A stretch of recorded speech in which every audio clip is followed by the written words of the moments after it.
We got a few minutes. Good morning again. My name is Irv Condon, your probate judge. If anybody's got any questions before we start, as others are joining us. Yeah. Thank you for offering this to the community today. My name is Alma, and one question I have, and you can, you might be answering this later on.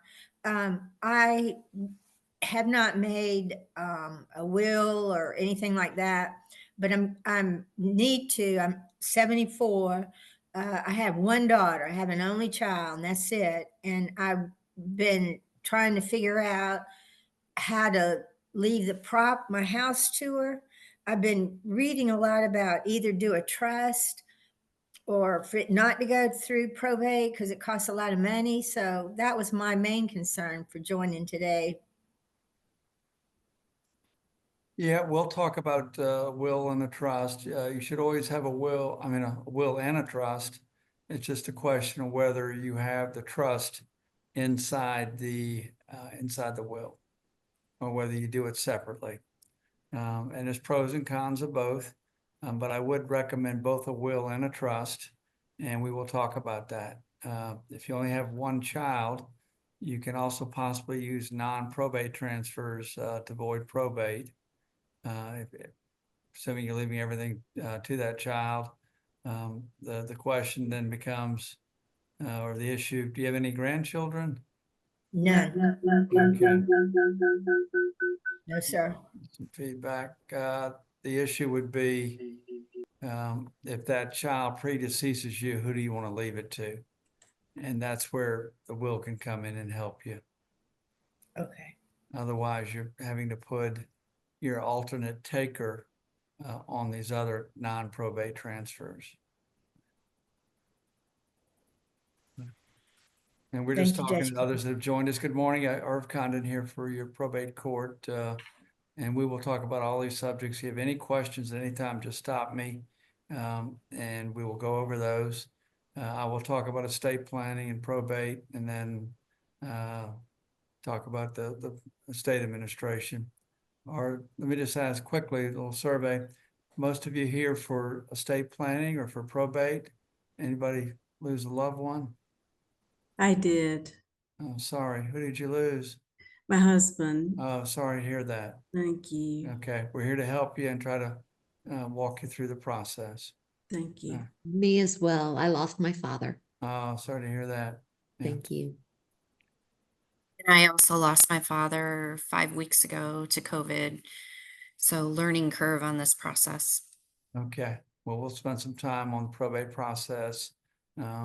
Everyone should always consider looking at their will and updating it. And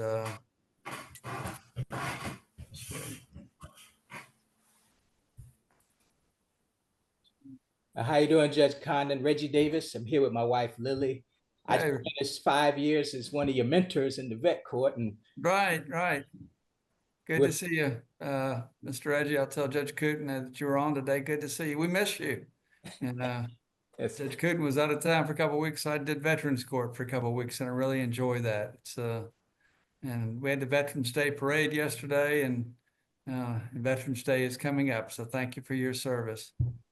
Thank you for all you do for others, sir. We're trying. Thank you. We're trying. Well, I'll get started here. Hi, can you hear me? Yes. Yes, hi, this is Shaniqua Green. I'm on the call today, one, to learn more about adding a trust to a will, and also just take the first view of this presentation, and to invite you into my community here on James Island, where there's a lot of heirs property, to help with how, getting the, relatives and my neighbors understanding the importance of will and trust. And hopefully if we can get you on to come in our community to sort of talk about that and get that stuff started for folks here on James Island. Thank you. I'd be honored to. What part of James Island are you in? On the call, on our on the Zoom here, I was going to say a call, is Jamie Robinson, who is our coordinator, community relations. So I'll get her to get the information from you, and I'd be honored to come over there and speak. Yeah. All right, sounds good. Yeah, what part of James Island? Right now, I'm in Westchester, and then there's some folks on Solid Green, and there's some folks down Okay, that has a lot of heirs property throughout James Allen. okay. Yeah, my football buddy, Derek Hughes grew up, the Hughes family, but they grew up in Westchester there. Yeah. Okay. All right, great. Thank you. Be honored to. And Jamie's got to leave for a doctor's appointment here shortly, but I'll get her. She may message you to get the information. Yes, I will do so right now. Thank you, Judge. Okay. And if anybody else has a community where you want us to come speak, I'm happy to. But I don't have new jokes all the time. My jokes are basically the same. Okay, so stick with those. Anyway, who's been in a courtroom before? Now, Reggie has. Raise your hand if you've been in a courtroom. Okay. A lot of speeders in here, I guess. Okay.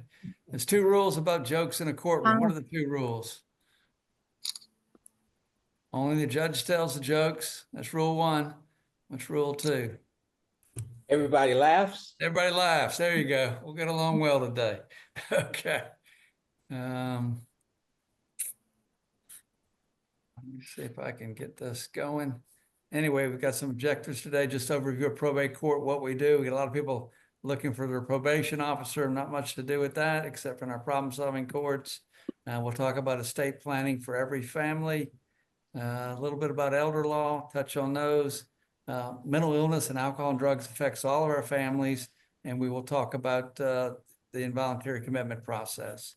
And in guardianship and conservatorship, we want to try to avoid that. Probate court is adult guardianship. We want to use a healthcare power of attorney to avoid that. And the conservatorship, we want to use either a trust or a durable power of attorney, probably both, to avoid the conservatorships. And I'll give you some trivia. And this is another way of looking at what we're going to cover today: estate planning, elder law, probate court and our divisions, our problem-solving courts. Mr. Reggie helped us with the Veterans Treatment Court, and we'll talk about estate administration. I know we've had some losses here, and sorry to hear about your loss. The first estate I helped probate was my dad's, and I was in law school with the help of an attorney, was able to go through that. I know it's difficult. I did my mother's estate, and now I'm wrapping up one of my brother's estates. So emotionally, it can be hard, and we're here to help you, to walk you through that. Here's an overview of probate court. If we start over on the left, we look at the estate division. We do about 2,000 estates a year. Oh, it's wanting to jump on me here this morning. And you'll see over there on the estate division, we have 5 estate clerks. And you'll see estates with the ending numbers, like Amy has all cases ending in 0 and 5, Sharon 1 and 6, so on. So each clerk is assigned cases, and this keeps it even. But they're there to help you, and they can walk you through the probate process. And we found that having one clerk with the family through the entire process is the easiest way. If they're out, if they're on vacation or out sick, the other clerks can also help you. And we do about 2,200 estates a year. At any time, we have about 3,500 open. And so you can see they're busy. They each have about 600 or 700 open estate cases. And we'll talk about the process even more.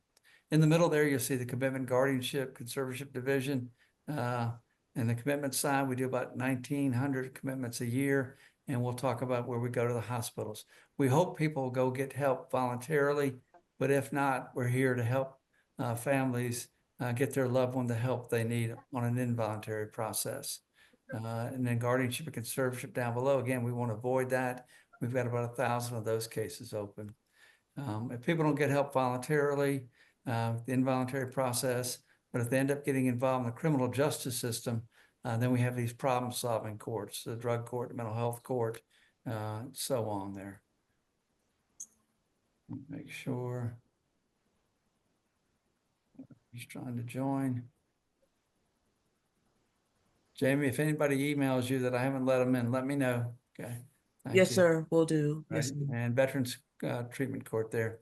Our happy side, anybody get married, we've got the marriage license division, and we got a program for you called Love that I'll show you here in a little while. Let's see. So those are your divisions, and here's the contact information. You'll note that we give away their You'll see their direct dial number and a cell number if they're working remotely. And so we want everyone to be able to reach their clerk. I know we all hate going to a switchboard and being transferred. So, I grew up with Condon's department store and customer service. So we're trying to bring that to probate court. So you can go directly to the clerk that is assisting you and reach them either through email or through calling them directly. And Jamie has sent you, I think, the slides and also our estate planning documents. We're located down at the Four Corners of Law, and it's named the Four Corners of Law. We've got the mayor's office on the bottom left, our probate court bottom right, the federal court top right, and then the left side, top left, the highest law, God's law. All right, I'd ask who gave it the Four Corners of Law. If we were in person, I'd have a candy bar to give away, but we're not in person. I don't know how we mail it to you, but it might get smushed in the mail. Anyway, who gave it the name the Four Corners of Law? Anybody want to guess? Last name starts with an R. Got a TV show, got a museum. Riley. Not Riley, close. Ravenel. Not Ravenel, close. Ripley's, believe it or not, gave it the name the Four Corners of Law. And we met Miss Ripley, lives over on James Island, local descendant of Robert Ripley. So believe it or not. Then and now, we used to be the state capitol. It was there. It's just been refurbished. If you've noticed, been downtown. It's at the Four Corners of Law. It was done by an architect by the name of James Hoban. Hoban was an Irishman, immigrated here. He did our courthouse, which you'll see on the table there to the right. He modeled it after the Leinster House. If anybody's been to Dublin, Ireland, that's the Parliament building there. President Washington visited our city in 1791, liked the work that Hoban had done, and Hoban ended up doing the White House. So big election tomorrow. They're trying to get into the house that Charlestonian has built called James Hoban. So keep that in mind. On the left there, we're over there dedicating a monument in Hoban's hometown.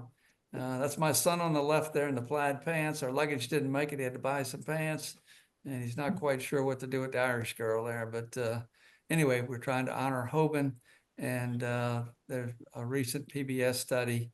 And we've actually had the president of the White House Historical Association down. So you'll see Hoban featured in many places. All right, what's the highest basketball court in the land? All kind of trivia to warm you up here today. What's the highest court in the land? The NBA. NBA, the U.S. Supreme Court. The U.S. Most people say Denver. The U.S. Supreme Court, yes, above the chamber there, they actually got a basketball gym. So it's the highest basketball court in the land. I got up there and made 2 shots. I'm 2 for 2 at the U.S. Supreme Court. Not even LeBron James or Michael Jordan has scored there. So, all right. This was my mentor, and Jamie's and I's mentor, Morris Rosen. He passed about 10 years ago. Very much a Southern gentleman. I mentioned this because everyone, we all need mentors. And as we get older, we can mentor or have mentees to help them along. I show this picture of my mom. She passed about 3 years ago.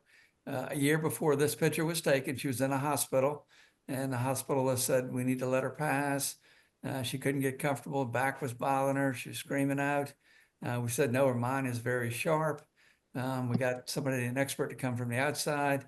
They gave an epidural. She lived another year. And here she made it to the wedding of her grandson at the church where she was married. So always as a senior, we need to have somebody advocating for us. Estate planning, let's talk about this. We don't want your will to look like this. On the right is there my list going to Costco, I guess. And on the left is a will. A will has to be in writing in South Carolina. And it has to have 2 witnesses. We changed the names or eliminated the names here. But anyway, you can see this simple will was submitted in Charleston County. Basically, I leave everything to my beloved wife, and then my death, and to my children.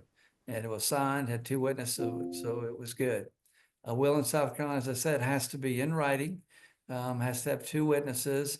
You want disinterested witnesses. To make a will, you have to have testamentary capacity, which means you have to know a 3-part test, basically know what you own, just generally know what you own. 2, generally know the objects of your affection, your family, your friends, who you want to leave those to. And then 3rd, decide who you want to leave those to. So that 3-part test, it's less than making a contract as far as testamentary capacity, but we want to try to avoid any undue influence. Generally recommend the use of an attorney. So here's documents I'd have you consider, 11 documents here. We would start with a checklist, and we want to kind of learn a few concepts. The first is the concept of probate and non-probate assets. Probate assets are those that are controlled by the will, or if there's not a will, by the intestacy statute. If you haven't written a will, our state legislature has written a will for you, and basically it goes according to your family tree. So everything to surviving spouse, if there's no children, if there are children, the surviving spouse gets 50, and the children share 50%. So anyway, you want to list your assets out in a checklist, figure out what you own, and also practice. We're dancing tonight with this other group. consider what you own and how you own it. You want to look at the source document.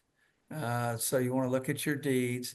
A lot of times real estate was owned tenants in common, meaning husband and wife each controlled 50%. Nowadays, a lot of times real estate is joint with right of survivorship. Your accounts may be the same way also. So you want to look at that source document.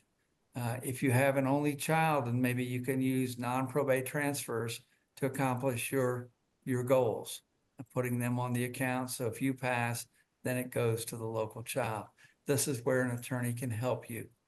We all want to consider a trust, and well, I highly recommend that everyone have a will and everyone have a trust. And then it's just a matter of where you put that trust. There's 2 ways to do it. A will with a trust would be called a testamentary trust. Most South Carolinians are fine doing it that way because there is an expense to set up the trust and then to transfer all of your assets into that trust, as indicated in number 6 there. If you do a revocable living trust, the attorney will also have you do what's called a pour-over will, which means everything that I have not put in my trust, at my death, it pours over into that revocable living trust. And that trust will act as a will substitute. It'll manage property during your lifetime, and then it'll go to whoever you decide your beneficiaries are. Generally, people ask, what is a trust? Basically, just a legal arrangement. Think of it as a separate entity. It can be revocable or irrevocable. Most times when you set it up on a estate planning side, it'll be revocable. You can change it. If you change your mind, who you're going to leave things to. A living trust is generally is sometimes confused with the living will, which is end of life situation, which we'll talk about shortly. Testamentary trust is inside the will. So everybody wants to have a trust. The person in charge of the trust is called the trustee. The people that take are called the beneficiaries. And then there's also a new term. You can put somebody over the trustee called a trust protector. But I'd have you sit down with your legal counsel. Why a trust? Normally we think of it for minor children. If we have a minor child and they have property or money, they have a right to it when they turn the age of 18. So many times we have a parent pass, a child gets $100,000.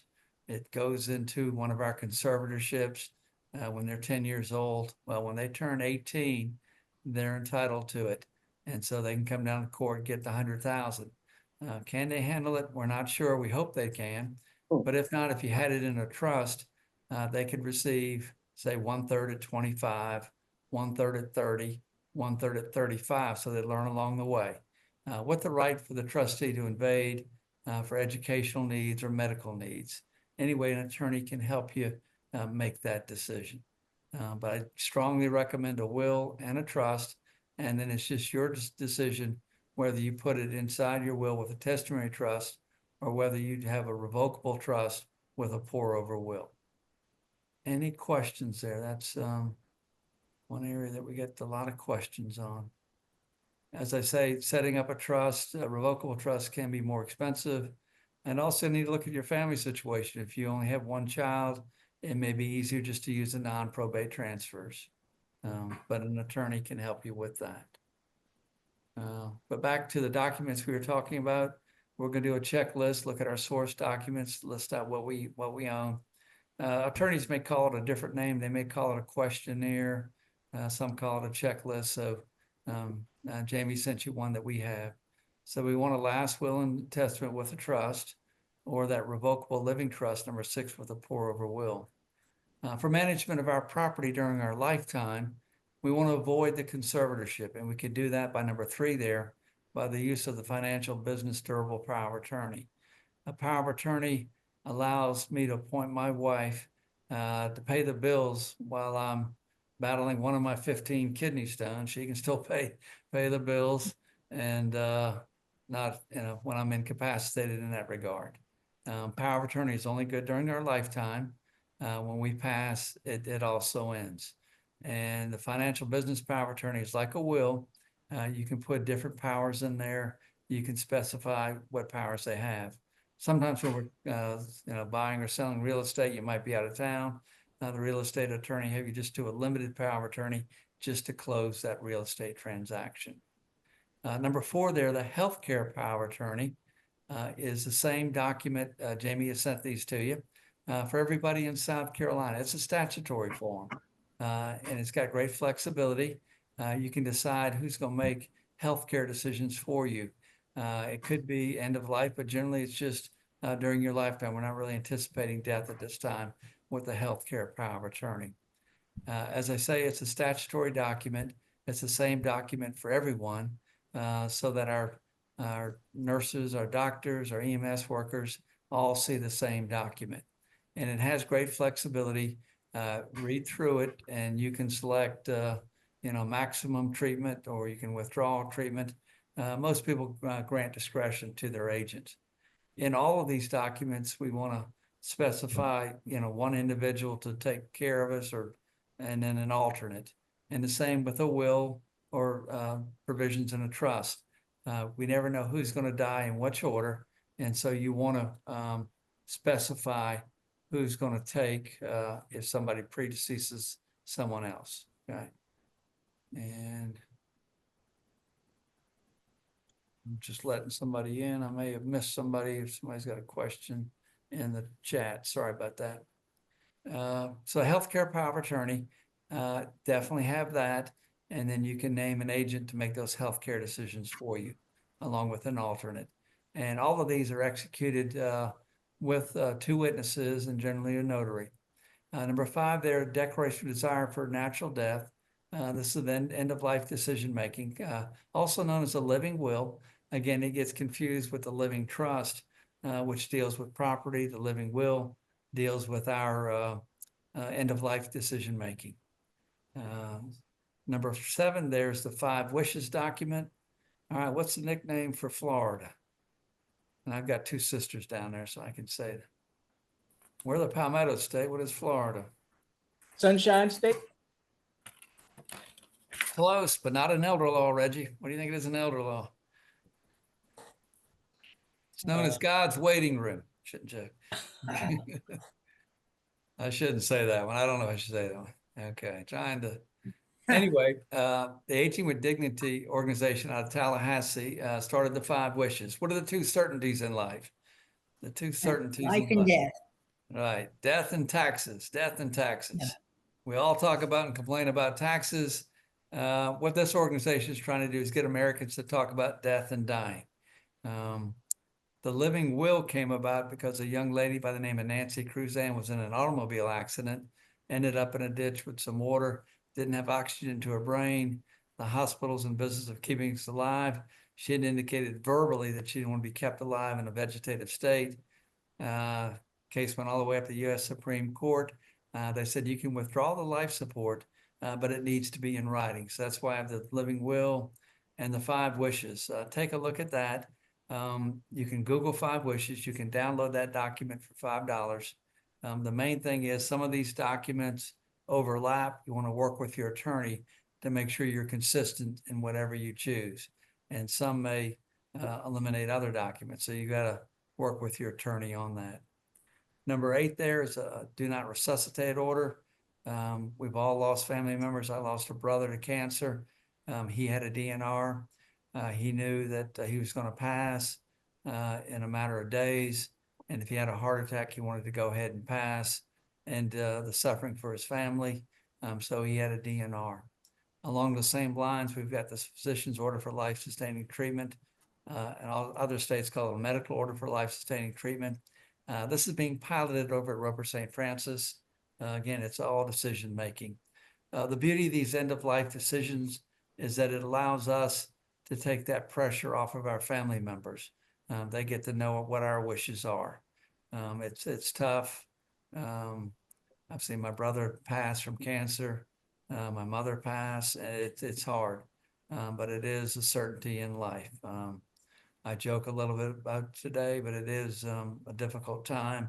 But if you have made that decision for your family and it's in writing, it takes that burden off of them. We'll talk about organ donation, and then also more and more people are choosing cremation.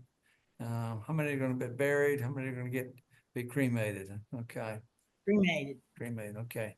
More and more are choosing that. We have the safe cremation law.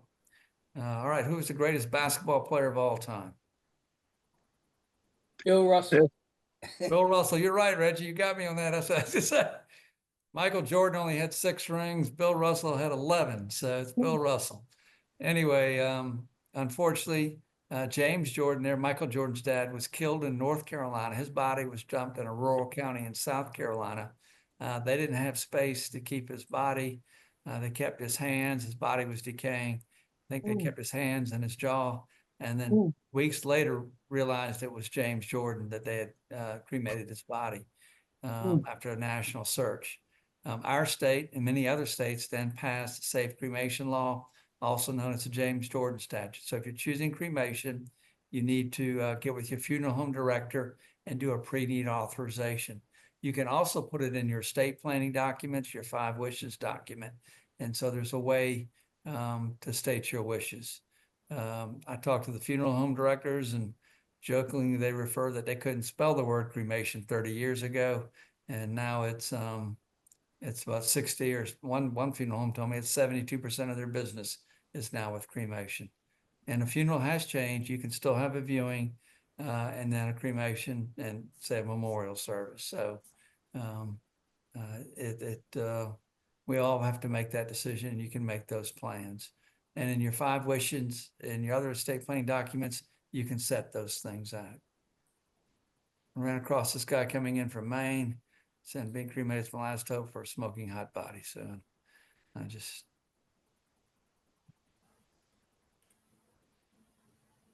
here's another one. Y'all can tell me to get rid of these or not. I'm trying to make us small. I got run over by a steamroller.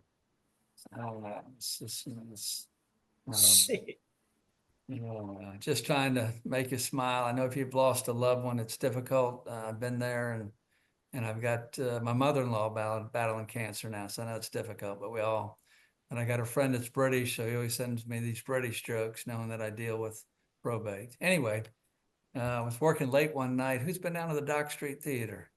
I've been to the Dock Street on Church Street. Yeah, Church Street is one way. I was coming up there late one night, and this car was going the wrong way, but almost hit me. I had to back off, and I waved to the guy. We made eye contact, and we've been friends ever since. So who was that guy? Now, King Charles. He almost hit me. He was visiting Charleston about 30 years ago. I should have let him hit me, Reggie. I my own part of England. Crown. Let's talk a little bit about other organizations that can help you in the community. If you want to help others, but don't want to bear the burden of setting up your own foundation, the administrative costs, qualifying it with the South Carolina Tax Commission, the IRS, you can simply go to the Coastal Community Foundation. They're a blessing in our community. I think they're celebrating 50 years this year, and take a look at the work that they do. But they can, if you want to give to others without having to, and you can have a self-directed fund. And beautiful, our universities, your churches, all have that same capability. We have the Center for Heirs Property, and be happy to come over and talk on James Island anywhere about heirs property. They do wonderful things trying to protect our heirs and their property. The late Reverend Clemente Pinckney, one of the Emmanuel Nine, was instrumental in getting that right of first refusal. So before an heir can sell to a developer, the other heirs have a right to buy. So, and they also do wills clinics, and they will help individuals and families with heirs property. And we'll have to, you can call there, I think on Thursdays, Jamie, isn't it right? They do wills for Yes, sir. $50. Okay. Is it Shaniqua? Yeah, you got a question? Let's see if I can. Yes, I do have a question on you said the law that before they can sell to a developer, they should sell to a family member or something similar. I just wanted to, Correct. okay, because I haven't heard that before, so that's pretty interesting. I believe a lot of people here on James Island, particularly Saul, agree where the property has been sold and they felt that they should have had a right to sell. They should have had a right to buy it before a developer. So that would be some things that hopefully when you guys come out to sort of let them know that that law exists, Right. so they could really be aware and be prepared to purchase if that arises. So thank you so much for Sure. mentioning. Sure. Yeah, we can come out and explain that in detail. We've had many, we've had heirs property and people being taken advantage of. What you find is that, a developer may go to somebody that lives in New York or Chicago and offer them money for their interest in their property in Charleston County. The individual up there has no plans of coming back to Charleston, so they sell to that developer, and that developer can either force a sale or force a partition. So yeah, I'd be happy to explain that in greater detail. If you're looking to choose an attorney, here's a good service called Martindale Hubble. You can just Google Martindale. It lists all the attorneys around the country. It lists them by physical location, areas of practice, their academic credentials. It also has a peer rating, A being the highest, so you can see what attorneys and how they're rated. Again, Martindale, I would highly recommend this over a TV ad, a billboard, any type of advertisement. Again, in selecting an attorney, like we select a doctor or a dentist, talk to your family and friends and see who they're using. And then you can also check the individuals out, the lawyers out in Martindale. And remember, Martindale, as far as the attorney, you're the one making that selection. Other referral services, we got the South Carolina Bar. They have a lawyer referral service, Charleston Pro Bono, and you can see their qualifications there. We got South Carolina Legal Services and Charleston Legal Access. Charleston Legal Access charges on a sliding scale. So if you don't qualify for one of the others, then you could qualify for that. Let me just trying to get in my chat, and Reggie knows that I can barely walk and chew gum, so I'm trying to do both. May I ask a question? Yes, ma'am. Go ahead. I see on my screen, this is all being recorded. I wondered if we that are attending would have access to the recording. You're giving out a lot of good information, and in case I missed something, I could go back and get it. Would that be available? Yeah, good question. And I was going to mention that we do record these.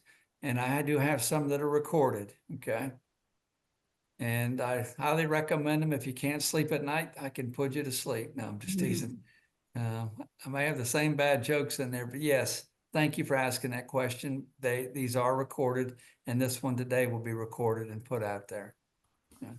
Thank you. And it's one of the beauties of the pandemic.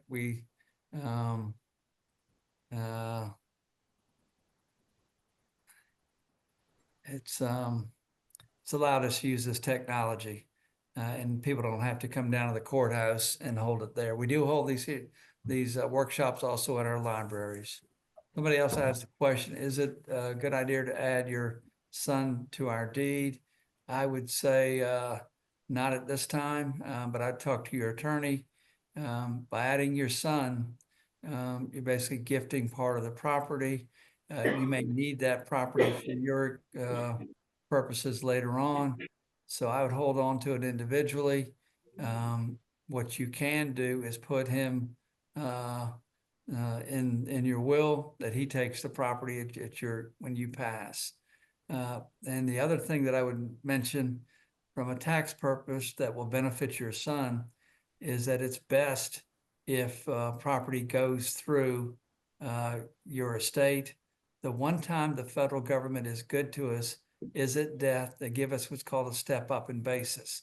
And let me try to explain that. If I bought a piece of property 30 years ago, should have bought a lot of property 30 years ago in Charleston County.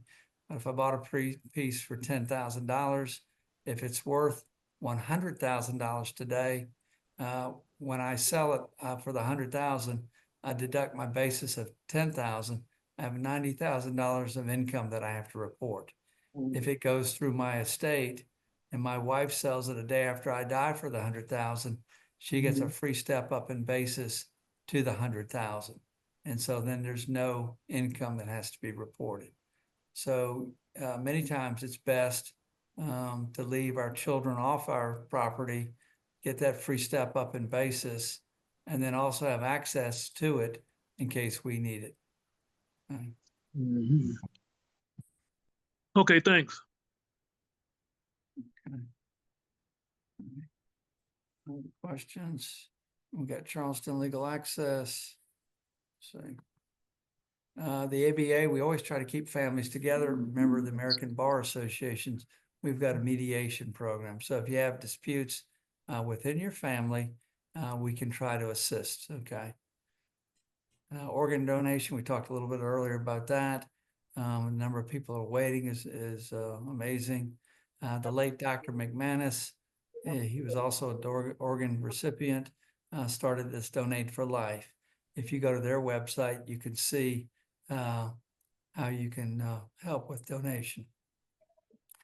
And Sharing Hope also helps with organ and tissue and recovery services. They're located west of the Ashley. I haven't been to Italy, but this California family lost their son over in Italy. They donated his body and his organs, and it changed the culture there. Italy did not have or an organ donation program, and they were able to change the culture there and help others. Elder law, I'll just touch briefly on the various choices here. There are experts more schooled than I, and they're refer you over to the Palmetto Project. They're located on Rivers Avenue. You take their phone number there. You can go set up an appointment if you've got any issues about Medicare, Medicaid, health insurance. They'll also come to your home, and it's a free service. Other resources are the Trident Area Agency on Aging. If you're caring for an elderly person, they give family caregiver support. They also have a wealth of other information. They're funded by the Older Americans Act, and they can be very helpful to a family. The Department on Aging, part of the cabinet there, and they also have resources that I direct you to. If you need a local trustee or somebody to manage money, keep in mind that banks generally don't want to be the trustee unless the amount's over $1 million. Family Services steps in and can help you in that regard and help you manage money. Let me look in the chat. I think I had a couple of things pop up. I'll come to it in a second. And I know we got a couple of veterans on here, but we're blessed with the Ralph Johnson Hospital and the new facility up there on Rivers Avenue, and they can give support also. I ran across this one, Kira Yaya. Yaya is grandmother in Greek. An individual started an organization. If you need help caring for your senior, they have vetted college at Charleston students, and they'll come out and help at a reasonable cost. And it can be a wonderful benefit. I know my mom lived a number of years at home, and we had caregivers come in on times that we were unable to be there with her.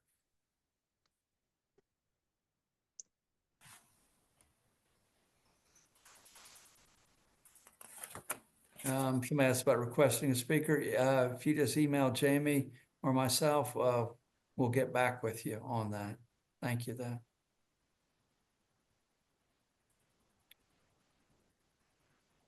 See if I can.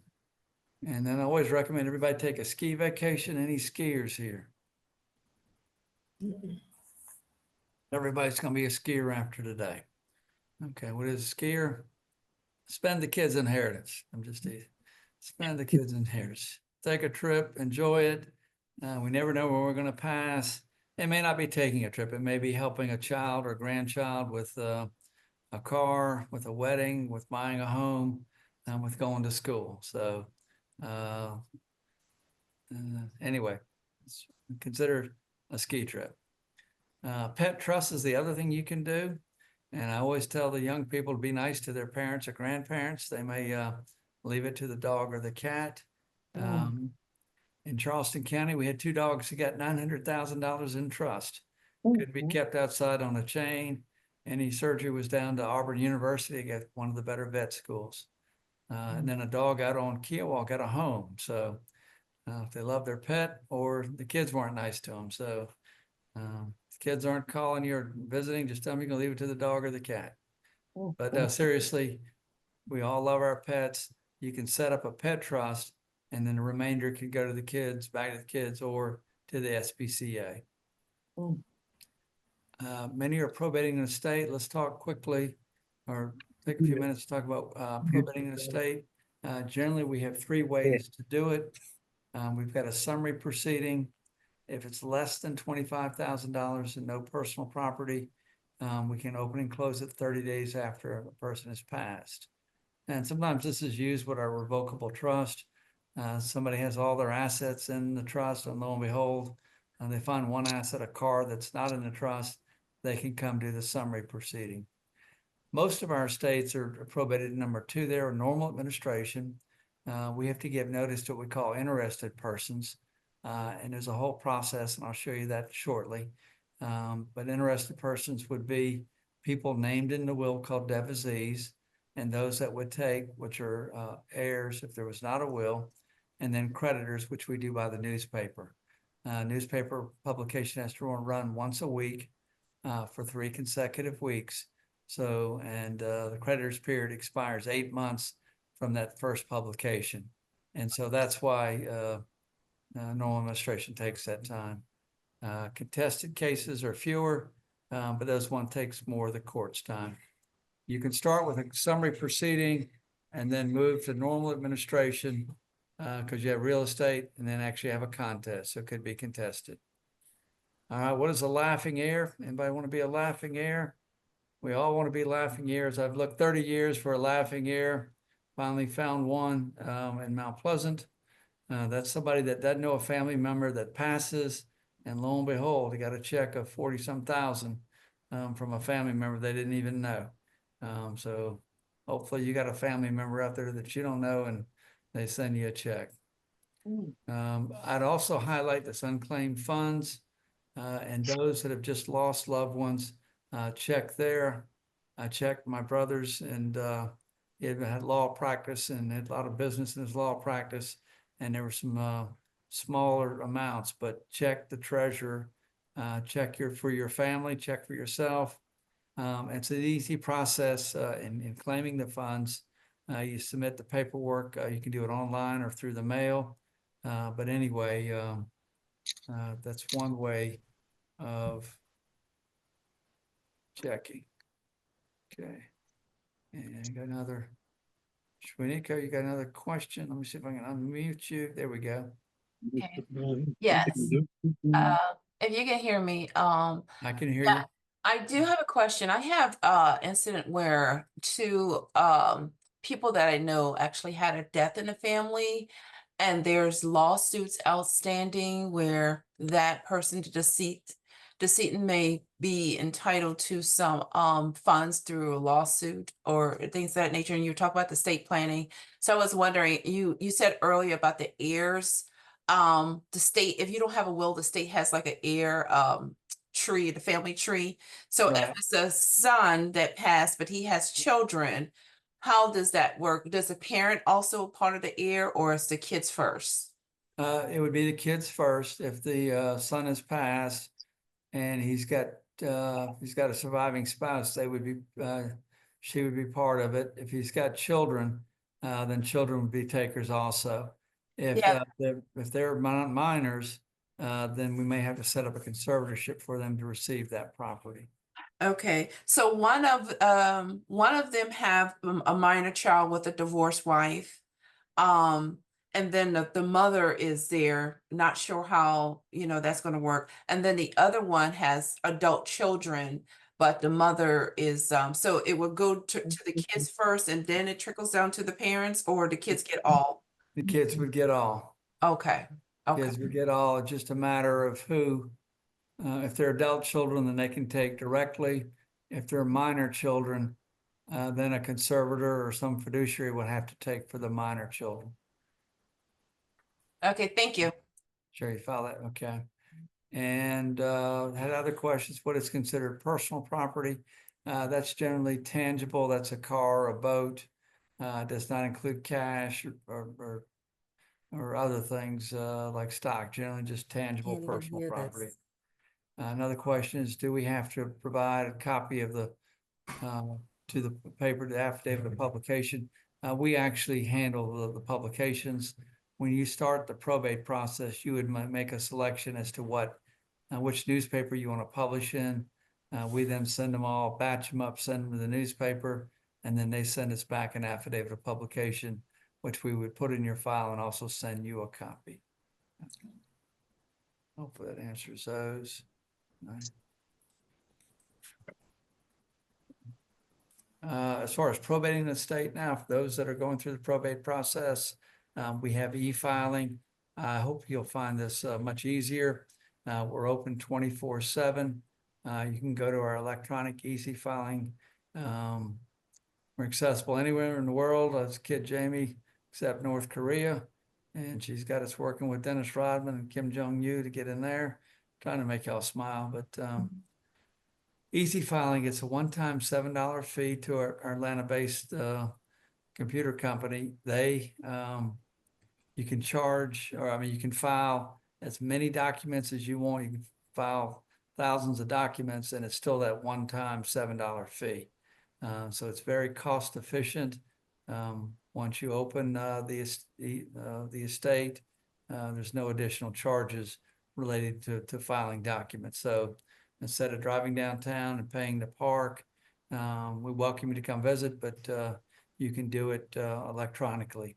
If you don't have the technology at home, you can go to any of our libraries, and I would advise everyone to visit our libraries. They've all been redone. They're beautiful.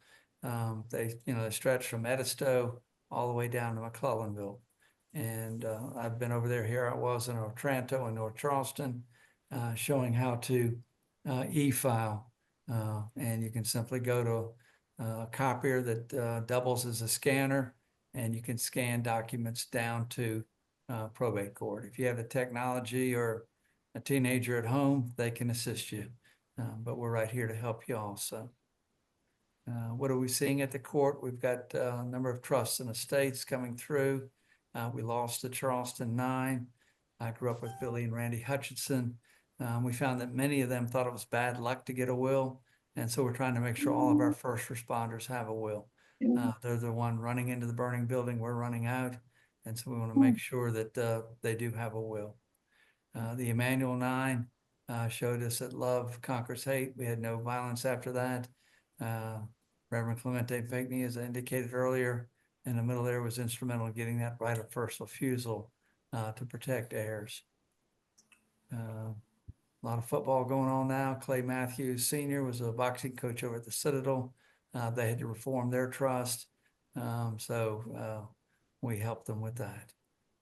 This individual won the Masters. Very important to tell your attorney everything in your family. He lost a son tragically to a car accident. Son was coming to see play in a golf tournament. He didn't tell his attorney, so they had to come back later and reform his, amend his trust and his will so that the children of the predeceased child also took a share. This individual allegedly threw a World Series. If you're a famous person, that means your will stay with the court. The residuary beneficiary sued the probate judge in Greenville County to get the original, which was worth, with a signature on there, about $75,000. Countess, the Stardust Bledel, benefiting our community, used a local attorney. And I always wondered how she picked that local attorney. It may have been through that Martindale service, word of mouth. You can name your revocable trust anything. Over in Aiken, James Brown named it the I Feel Good Trust. And marriage license, I'll run through these. If you've got children or grandchildren getting ready to get married, we've got a program called Love, which is live, online, virtual e-marriage application. It allows you to apply for a license electronically. We do about 7,000 marriage licenses a year, 2,000 from out of county. So we're making about over $100,000 for our county residents through our electronic program. Jamie threw this one, and so it begins. I didn't like the tone of your I do. Trying to make everyone smile. Who's coming? You've seen these people on the news and the movies. Everybody's coming to Charleston to get married, and we're here to assist. I like our signage here. We got marriage license division, and on the right, it's commitment division. We're good at the county with our signage. Civil commitments, I'll touch briefly on this. Again, mental illness, alcohol and drugs affects all of our families. We talked about voluntarily. We hope people will go voluntarily. But if not, we have the involuntary process called civil commitment. If they end up getting the criminal justice system, then we have those problem-solving courts.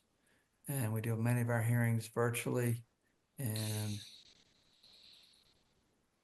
here's we've got blessed with a number of different resources in the community to help individuals.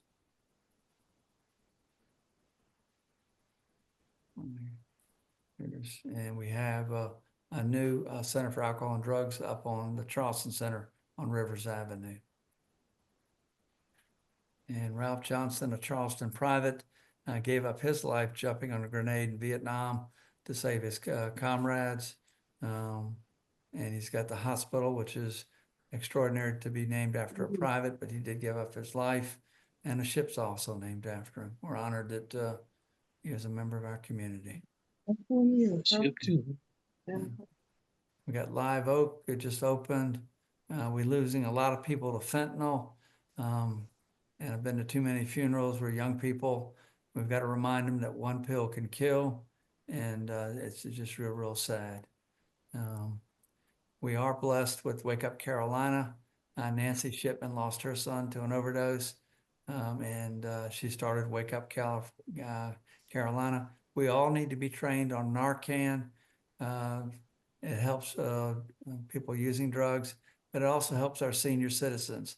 I know my mom had a pill kit, and if those pills get mixed up, many times our seniors can have an overdose. So it's very wise to be trained on Narcan. And there's free trainings, and you can see the next one coming up there. And they'll give you a certificate after you go through that training. I won't go into detail on commitment papers, just to let you know that we do bless with mobile crisis. If someone is having an incident or needs help, please call mobile crisis. if they're a danger to self or others, and they can help. And we do a commitment process. We appoint an attorney to look after their legal rights, a guardian ad litem for their best interest, 2 examiners, and then we have a judge at a hearing. And as judge, we try to give them the best treatment in the least restrictive setting. I won't go into the details there, but we've had a number of high-profile cases come through Charleston, and we're just trying to get people the help they need. And I saw this down at Tulane. If we could just reach out and talk to each other, it'd be very helpful. And there's a crisis line there.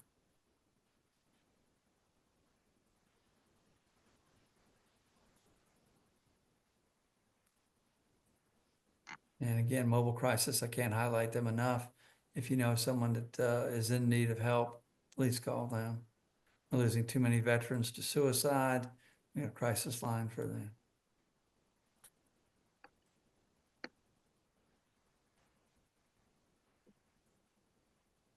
The computer is not wanting to cooperate right now. It's trying to hold up. Any questions as we go forward? I have one. Yes. You mentioned an email for either you or for Jamie in terms of a speaker. I'm a member of the senior ministry at Seacoast, and I Yes. wanted to offer this to them, but I didn't see what email address for either you or for Jamie. Yeah, it's I'll give it to you right now and I'll give it at the end. Okay. It's just, yeah, IRV, IRV, Condon, CONDON, Right. at charlestoncounty.org. IRV Condon at charlestoncounty.org. Got it. Thank you Very very good. much. You go Mount Pleasant or? Mount Pleasant. Okay, I've been over We there. have about 100 members and we have speakers each month. And I wanted to present this to the administration. You've given a lot of good information. I've even been doing screenshots. Okay. Yeah, I've had a pleasure of, I've attended Seacoast and I know the Surratts, and my cousin works at the West Ashley location. So they're doing great things in our community. So I'd be honored to come over and speak. Mhm. Yeah. Thank you. Sure. We also, for our civil commitments, have employed the tools of drug court, mental health court, and we use court-assisted treatment called CAT, trying to help people once they do have an involuntary commitment, keep them engaged. And the problem-solving courts have started. We've got an adult drug court, went down to Miami. The late Judge Goldstein started the first drug court. He actually came up to Charleston, helped us start ours. He was a Brooklyn cop turned lawyer turned judge, and they had a terrible crack cocaine problem down there. And we're just trying to, in drug court, we give people a second chance. Instead of locking them up, we get them in treatment, require them to get a job, require them to be drug screened potentially 6 days a week. And then just further them along and give them incentives to change their behavior. We're not trying to punish. And hopefully they can be good citizens. And we've had many that have finished it and done great things. I went out to Seattle and brought back mental health court. They had lost a retired firefighter to a civil commitment patient after a Mariners baseball game, an incident there. And so they use the tools of drug court and adopted it to mental health court. We've done the same here in Charleston. And I met Judge Russell, who, like myself, was not a veteran, but started the first veterans treatment court in Buffalo. We've got Judge Cooten, who is, Reggie, you okay with a Marine running that? But we got a Marine running that. And Let them go first. and I've got another child of a Marine that's going to probably help him too. So anyway, started Veterans Treatment Court, and Reggie was one of our great mentors in helping individuals along. We use incentives and have a graduation, as we see on the right there. We had a speaker that day, was Chief Mullen. When someone is under drugs and alcohol, they're not always the smartest. One of the requirements is to pay restitution back. If you can believe this, Brian broke into Chief Mullins' house. If you pick a house to break into, you usually don't pick the chief of police, but he ended up there. Fortunately, the chief was not home. Brian's still alive and doing well. But here he was paying restitution back to Chief Mullen for the things that he had stolen. On the left there, on the far left, you'll see Judge Brucey Hendricks. She's a federal court judge who's watching our drug court that day and started a federal drug court modeled after ours. And she runs the opioid task force in Charleston. It's just, it's a shame what's happening in our community. If they have a bad batch of drugs, we try to alert individuals to be careful. And DHEC and others keep a dashboard and data on the overdoses. Just touch on conservatorship and guardianship. Again, we're going to avoid the conservatorship by the use of a durable power of attorney for business and or a trust. And we're going to avoid the guardianship by the healthcare power of attorney. But just to let you know that these are out there. If a family member has not done their estate planning, we're there to help with the guardianship. Of course, we always want it limited. We want to give the people the greatest independence as possible. And plenary would be taking all the rights away. Okay.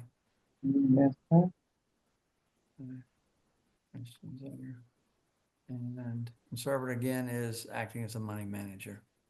And we control and we use a bond to make sure that the money stays there. It's an insurance policy to make sure the conservator doesn't run off with the money. And there are reporting requirements. If you have anyone under guardianship, keep in mind we have an assistance and monitoring program. We were selected along with Maricopa County, one of the 2 in the country.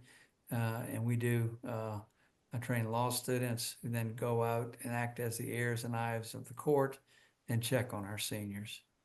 Similarly, the National Center for State Courts, we were setting up a pilot project to in real time monitor expenditures. We were selected with Wayne County, Detroit, to do that project. We have advocates for seniors and vulnerable adults. Keep this in mind. Depending on where you live, these individuals can help you. And if you have any questions. And if you've got seniors living in your neighborhood, keep an eye out for them. And if you have any questions, these individuals can come out and do wellness checks to assist. Okay.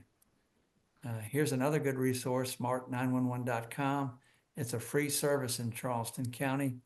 You can sign up and give your information so that if the EMS or doctor's coming, they will know your medical background. They'll know your next of kin.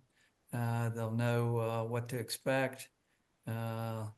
And you can even put your pets down there, all your background information. And so when time matters, it's good for them to know when they get there what they can help you with. Again, we're going to take a screenshot of this. You'll see some recordings that we've had for the estate administration. You can visit our website and see those too. And Jamie has sent you a sample of estate planning documents. And they're also available there. Again, we do these free workshops. And we alternate the times, and we're honored to come out and speak to any civic group or church group. And Jamie can help you with the PowerPoint. And our next one is Monday, the 2nd at 10 a.m. So if the Hollywood writers were on strike, so if you got any good new jokes, send me those jokes, okay? Here's my ski trip. My son doesn't know I'm spending his money. Basketball at the Coliseum, golf and Fenway Park. We went out to Seattle, saw the Olympic trials. Anna Cockrell on the top right there, she finished 3rd. Why is she so happy finishing 3rd? The Olympic trials. She got to go to Tokyo. She was so happy. Her sister played volleyball with my niece, so it was kind of neat to get to know her. Better? Yeah. Okay. And we've had others. Yeah, this one over here. Yes. Yeah. Okay. And we presented over in Ireland, presented their senator and the House of Representatives a copy of the Hoban portrait. So if you make it to Dublin, you might see that. And then Reggie, you like this one? I went down to Panama to see where my dad served. He was down there protecting the Panama Canal. I thought it was going to be a poor country, very wealthy country. 30% of the ships that come in Charleston go through the Panama Canal. The toll to go through the canal ranges from $1 million to $1.3 million. They generate about $5 billion in fees. But during World War II, my dad was in the Army and protecting the canal. Any questions so far? If not, I can touch on the probate process. Any questions? Judge, I think there's two in the chat. I don't know if you addressed those. Let me look at those. Good question. Uh-oh.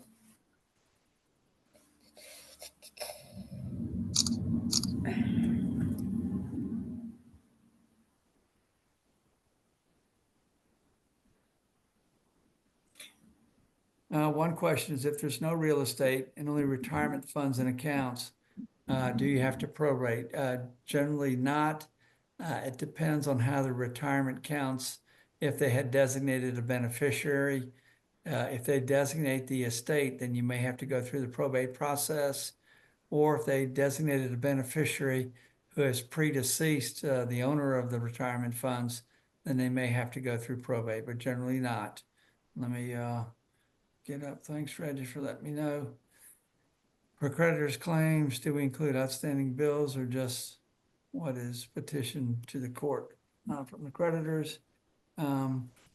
You'll need the proof if the claim is denied, but generally you just put down what you're seeking. If you want to include more information, that can be helpful too. Does that answer that question? I had one question, if I can. Sure. On any financial accounts that you may have, you got money in wherever, but if you list a beneficiary on that account, do you still have to go through a trust with those accounts? If you've listed a beneficiary? You would not. If you list the beneficiary, then that document's going to control. And that's Okay. back to our probate, non-probate. Non-probate are controlled by third-party contract. So whatever that contract says. And the one we normally think about is life insurance, where we designate a beneficiary. For the most part, it always goes to that beneficiary. Many times, though, the beneficiary might predecease the owner, and then the contract will say, well, if the beneficiary is predeceased the owner and there's not an alternate taker, then it goes to the estate of the owner. So that happens sometimes. Okay. Follow that. And that's where sitting down with an attorney, looking at your source documents, what you own, looking at a checklist, and then just figuring out who's going to take what.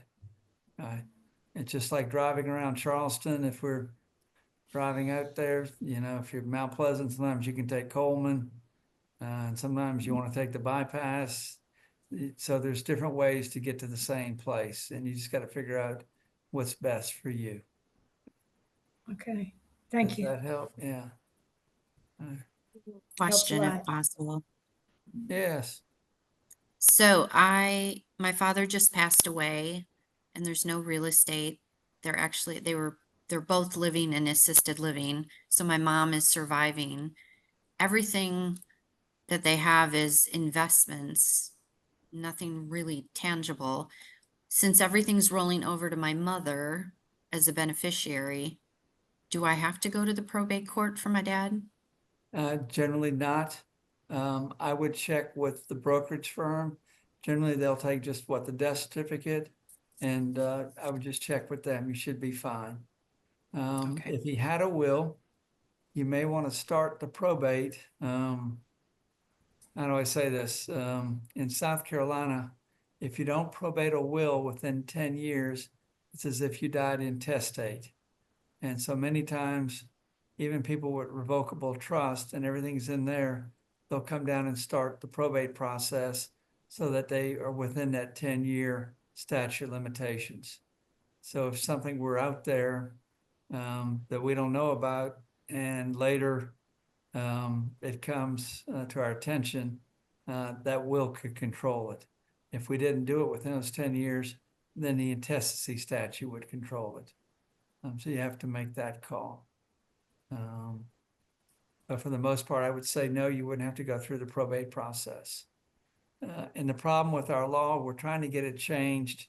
If you file a will for record only after, you can only file it after a person has passed, that's not considered starting a probate. So you actually have to start the probate and then end it.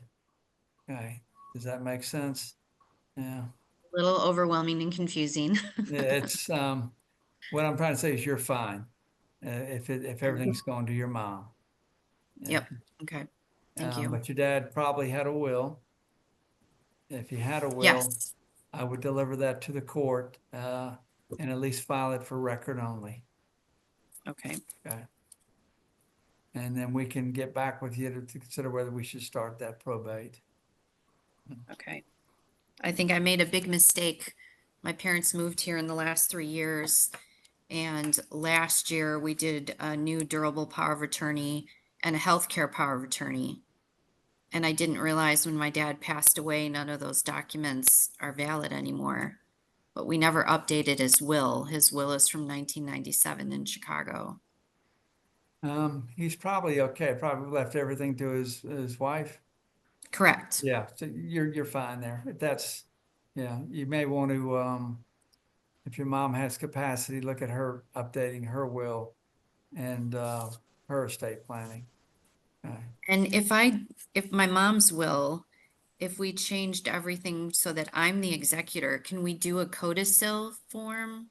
Yeah, I don't know if I'm saying- what you're referring to is a codicil, which Codicil. is instead of redoing the entire will, you can do what's called an amendment or codicil. But if it's from Illinois, you probably want to get a South Carolina attorney to look at it and just do a will. Okay. Okay. And then you And also our- want to work with your CPA, your accountant. I'm not sure who does their returns. But that step up in basis may be important to you as a child and children, and keeping it in their name so that when they pass, your mom passes, you get that step up in basis that I was trying to explain earlier. So I try to work with get your team together, get a lawyer, your CPA or your accountant, and just make sure everyone, and you probably have an investment advisor too. So try to work all together so everybody's on the same page. Does that make sense? Yeah. It does. Okay. I just don't want to spend the money on redoing mom's will if I don't need to do that. Is my You may not have to, but I think the peace of mind is well worth. She may need. Does she have I guess she's got a healthcare power of attorney and a business power of attorney now. yeah, me, Okay. myself. I just think the peace of mind and making sure it's done right. I'd get with an attorney, and they can advise you. They may not say you don't have to redo the will. The will probably says, since the husband has passed, it goes down to the children at this time. Right. But the issue may be, I don't know, how many brothers and sisters do you have? 2 siblings, Two and I'm the siblings? middle child. Okay. And you've got grandchildren? Or the grandkids? There are grandchildren. Yeah. The issue is people don't always die in the order. So if one of mom's kids passes and it goes down to a minor grandchild, what age do you want them to receive it would be the question. Are there any minor grandchildren? The question is, do you need a trust in your mother's will? Is there a trust in there? And We don't have a trust, but we're spending a lot of money on caregiving, so not sure how much money will be left. okay. Yeah, that's a tough call. I would just worry that, one of her children predeceases her, and then it gets down to a minor grandchild, and then they're under the age of 18, they turned 18, and they're entitled to it. But if there's not a lot of assets, there's not a lot, may not be, worth worrying about, yeah. And that's where sitting down and figuring out what you have and what to work with, yeah. Hopefully that helps. If not, call me directly, we can talk more, yeah. Thank And you I'll so give much. you- Appreciate yeah, it. Sure. Other questions, concerns? I can quickly show you probate documents. Let's see.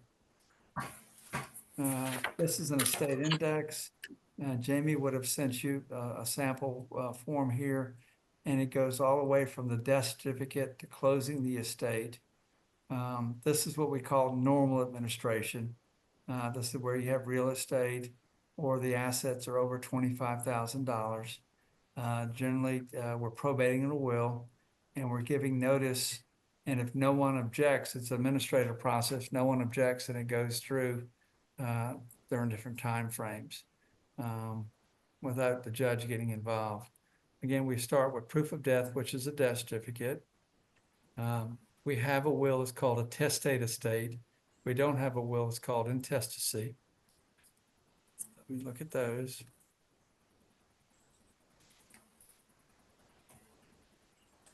And of course, my always wants to freeze up. Let's see. Going down.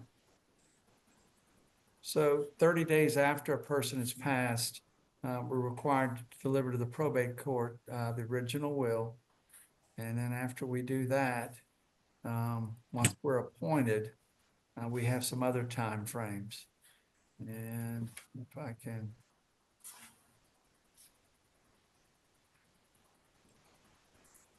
And the first document we'd fill out is called an application. This form, if we look on the left there, we've got probate of a will and appointment. We are going to give notice to what we call interested persons. That's some background information there. But under second page, we'll list all the takers. In the example that I'm providing here, we've got dad passing, survived by mom, and 4 kids. 2 of the kids take under the will, 2 do not.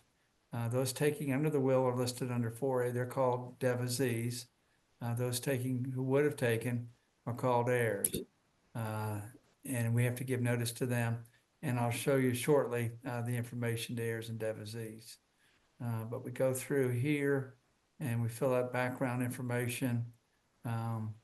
If you're out of state on this verification, when you verify the information, keep in mind that you're submitting to the jurisdiction of the court.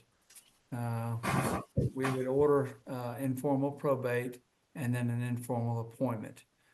We may remember our parents, grandparents coming down to the court and actually being sworn in as executor, executrix, now called personal representative. Okay. All right, everybody raise their right hand. Let me see if I got an honest group here today. Okay, yeah, it looks honest, okay. In the olden days, if you're dishonest, they'd take a red hot poker and send you a mark in the palm of your right hand. So that's why when you see people take an oath, they raise that right hand. I did have one guy take the stand one day and he had a mark on his hand. I had to ask him about it. He had a construction accident. So anyway, you'll also give notice in the newspaper. That's why we need 2 receipts, one to open it, say $25 to open it, and then you pick which newspaper you want. These are the 3 newspapers in general circulation in the county. You can see that the cost varies. And I'll get with Jamie, we probably need to update ours. I think the Moultrie News has gone up a little bit, but you can pick what newspaper you want to be in, and I'll show you the affidavit of publication shortly. Again, it runs once a week for 3 consecutive weeks. Fiduciary bond, if you have a will, it doesn't apply generally unless you require the bond. A bond is basically an insurance policy that the person does their job as personal representative. Generally, it can be waived. If you have somebody that you don't trust, probably shouldn't appoint them as personal representative. But if they are appointed, you can demand a bond. The probate process has great flexibility. If you're named as the personal representative, you can renounce your right and nominate someone else. Of course, we look at the will and see who they who was the second alternate. You can also waive bond. You'll get a certificate of appointment that indicates you're the person in charge of the personal representative. You also get fiduciary letters. That's what you take to the bank, to the brokerage houses, to anyone you're dealing business with. An estate is sort of like a corporation, and they have a president of the corporation. Here, the estate, you're the personal representative. You're the person in charge. And here's what we send to the heirs and devotees.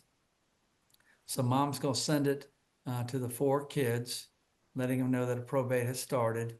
She's going to provide the court with a proof of delivery, basically an affidavit, saying, here, I've given notice to the 4 kids. And you can see the different ways you can do it. You can do it through the mail, personal delivery. Most people probably just hand it to the family members. Anyway, that's one way to do it.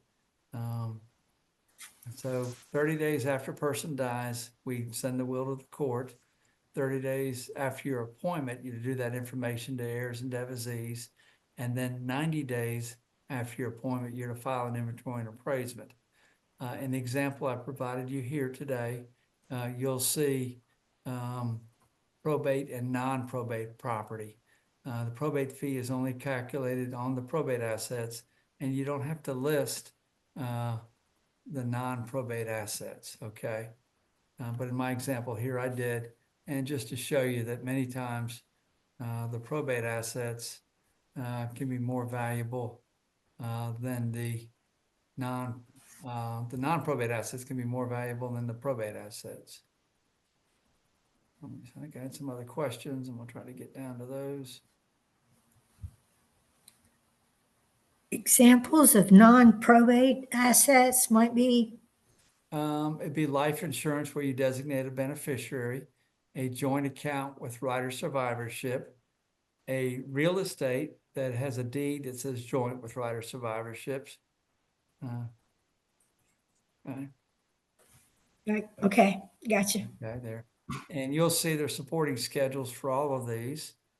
If you had a taxable estate for federal tax purposes, which means it's got to be over $13 million, this form mirrors the Internal Revenue Firm. If somebody hits the lottery, take care of all of us, but I'm good. okay. And I apologize, I don't know how to raise my hand on the computer, but on this form, the inventory and appraisement form, Yes, would I need to list like checking accounts that were listed as my father and myself with joint rights of survivorship? that would be optional. No, you would not have to list those. Thank you.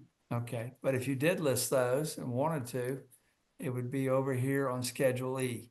It's optional, joint with right of survivorship. Generally, you would not have to list those, Okay, just thank you like so life much. insurance. Okay.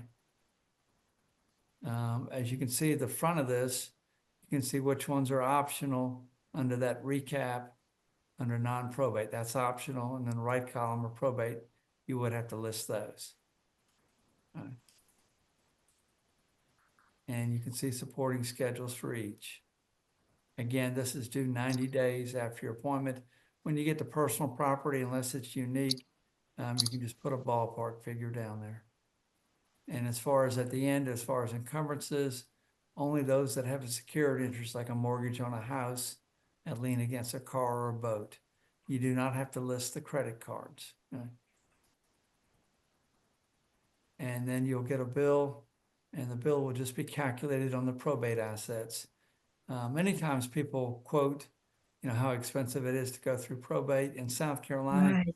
probate fees are relatively nominal. It's $95 on the first $100,000 of property.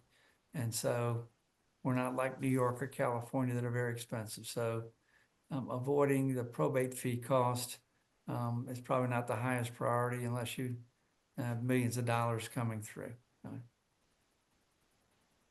And you'll get a receipt. Here's the affidavit of publication example. We batch it together.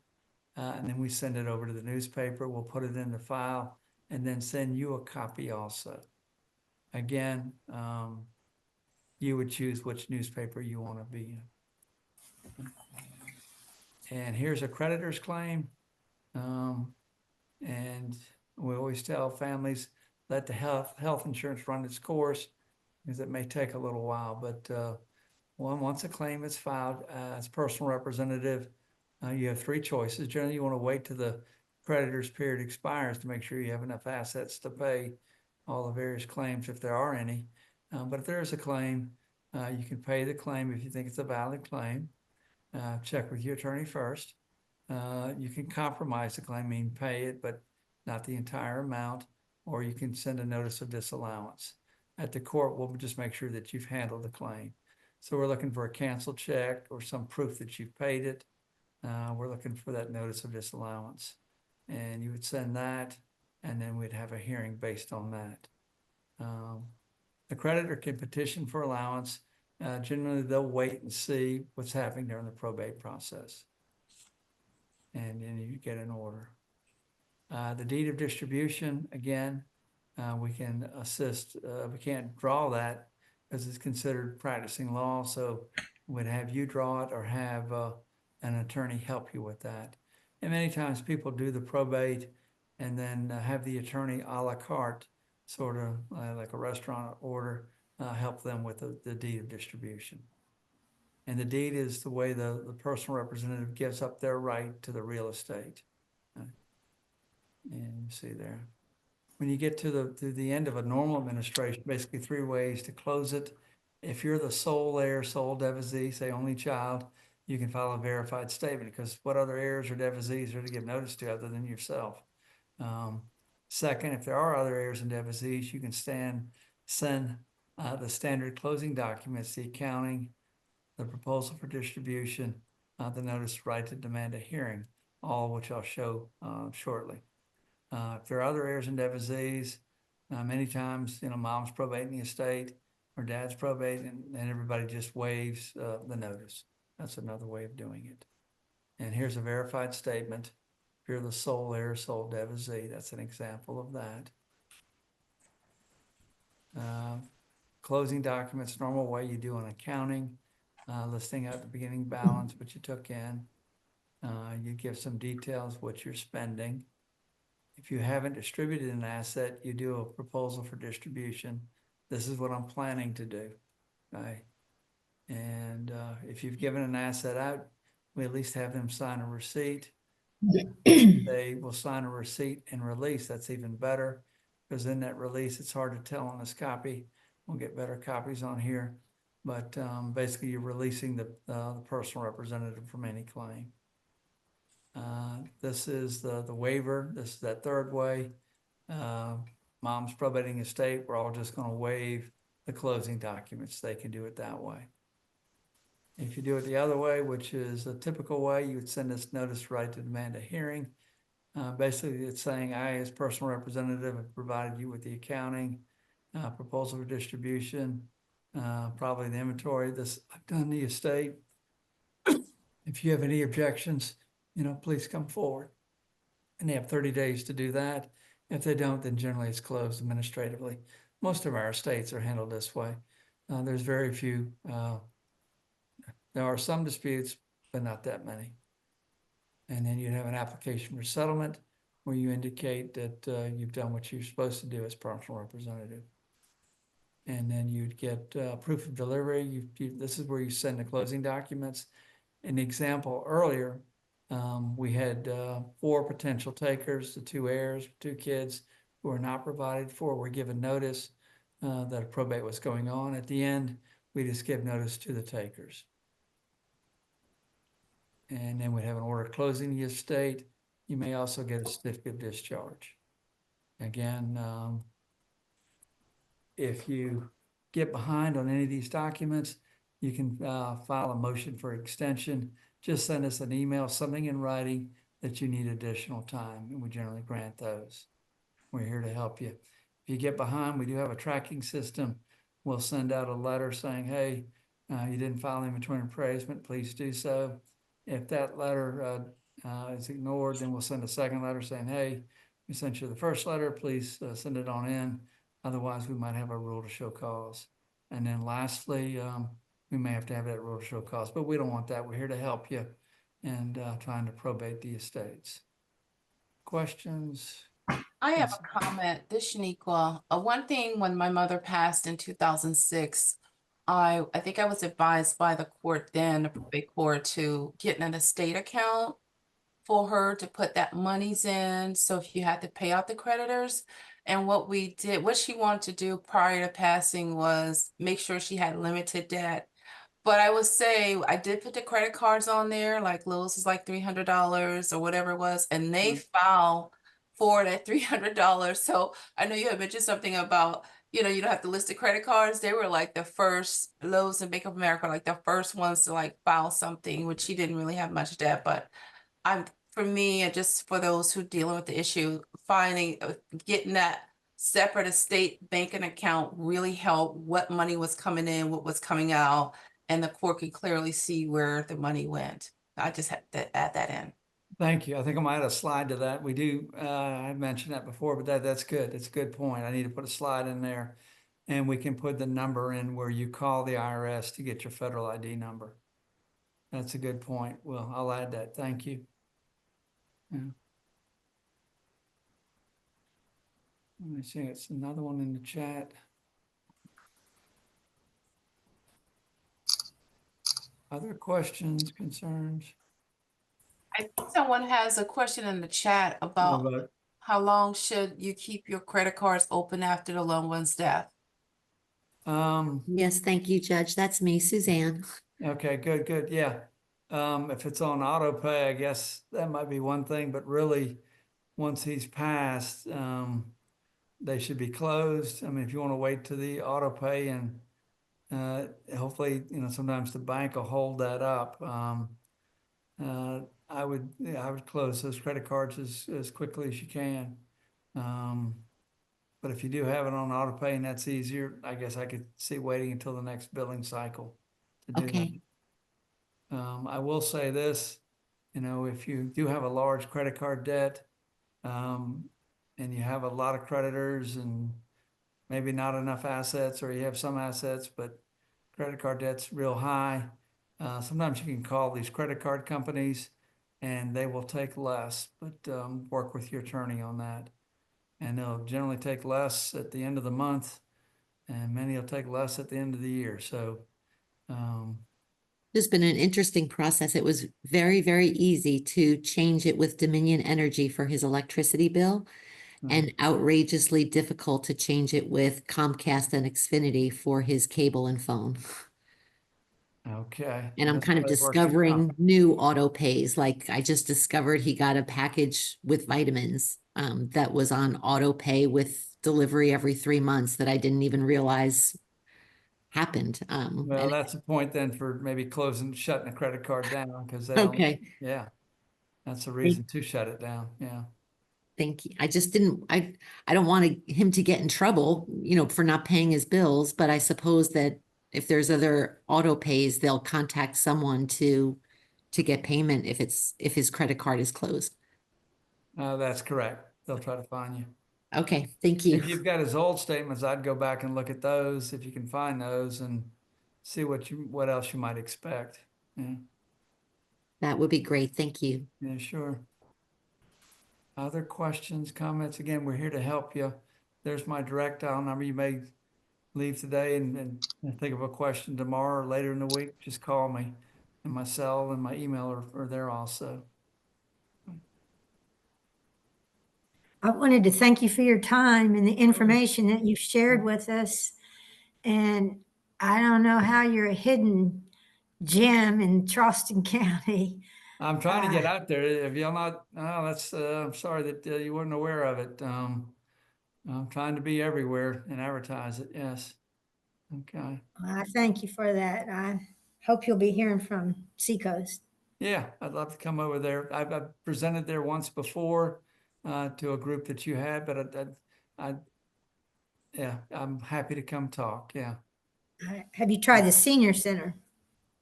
At Seacoast? No, just the regular senior Yes. center. We've gone to all the senior centers. I've been over to the one there in Mount Pleasant, and they're beautiful. If you live in North Charleston, they've got 3 beautiful senior centers. There's one on James Island. There's now one West Ashley. There's one downtown. Yeah, I've spoken at all the senior centers. And I love Great. talking to them. Yeah, they got wonderful, the senior centers and the community rooms at our libraries are big hidden assets. If you haven't been to the local library. Yeah. Thank you, Judge. Good seeing you All again. right, Reggie, good seeing you. I'll tell Judge Cooten I saw you. Yes, sir. I'm coming to visit sooner or later. Remind me, you were a Marine? Air Force. Air Force, I should know that. I got a good joke on, no, I won't say it. Better not say it. Thank you very Thank much. you. Y'all have a great day. If I can ever help you, give me a holler. Thank Take you. care. Thank you. so much. Bye-bye. Thank you. Thank you. Bye-bye. Bye. Bye. Thank you.